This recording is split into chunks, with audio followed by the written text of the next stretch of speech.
সবাই কেমন আছো? আশা করি সবাই ভালো আছো। তোমাদের আগের ব্লগে আমরা বলেছিলাম যে আজকে আমাদের নিরামিষ, কোনো বাজার নেই বলে সকালে সিদ্ধ ভাত করেছি। এখন দেখো একটা সয়াবিন প্যাকেট এনেছি, সয়াবিনের একটা নতুন রেসিপি করব। আমি এখনও করিনি, সবসময় তো আলু সয়াবিনই করি, তো আজকে দেখো করব সয়াবিনটা জলে ভিজিয়ে রাখি আগে।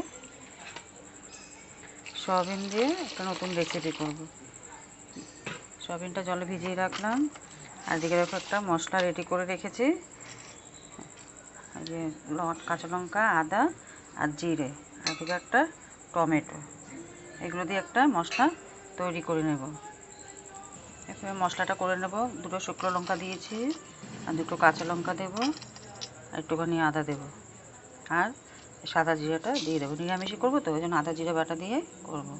এদিকে দেখো জলে সয়াবিনগুলো ভিজিয়ে রেখেছিলাম, ফুলে এগুলো বড় বড় হয়ে গেছে।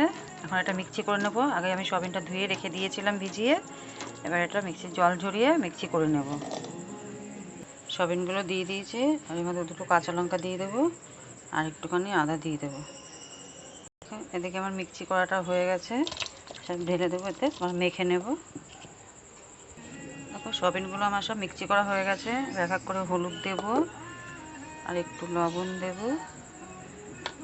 নিরামিষ করব তার জন্য কালো জিরা দেবো একটু, আর একটু দেখো জিরার গুঁড়ো,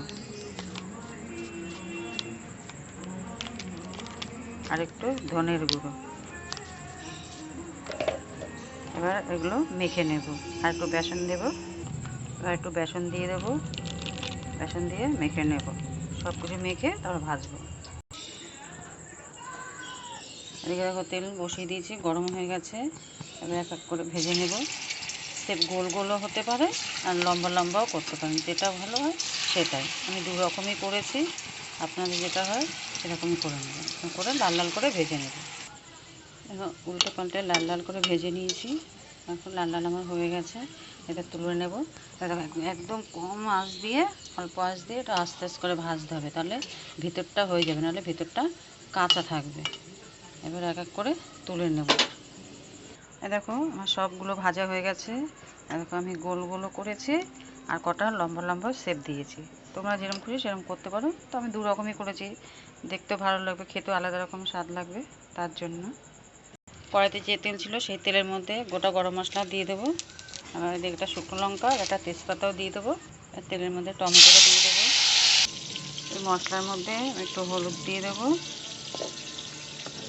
একটু লবণ দিয়ে দেবো, আর একটু দেখো ধনের গুঁড়ো, আদা জিরে বেটেছি, একটু ধনের গুঁড়ো দিয়ে দেবো, দিয়ে পেস্টটা একটু তুলে নেবো।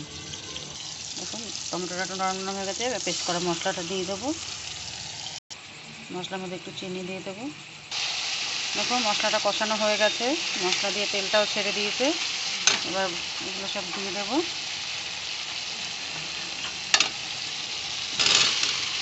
দিয়ে নেড়ে চেড়ে হালকা একটু গরম জল দিয়ে দেবো। হালকা দেখো নেড়ে চেড়ে নিয়েছি। এবার উষ্ণ গরম জলটা দিয়ে দেবো। ওই সাইডে আমি জলটা বসিয়ে দিয়েছিলাম।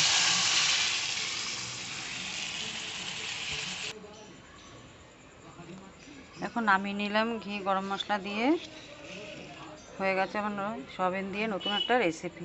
দেখো কত সুন্দর লাগছে দেখতে, খেতেও খুব ভালো লাগবে। রুটি দিয়ে খান, ভাত দিয়ে খান, যেটাই খান সেটাই ভালো লাগবে।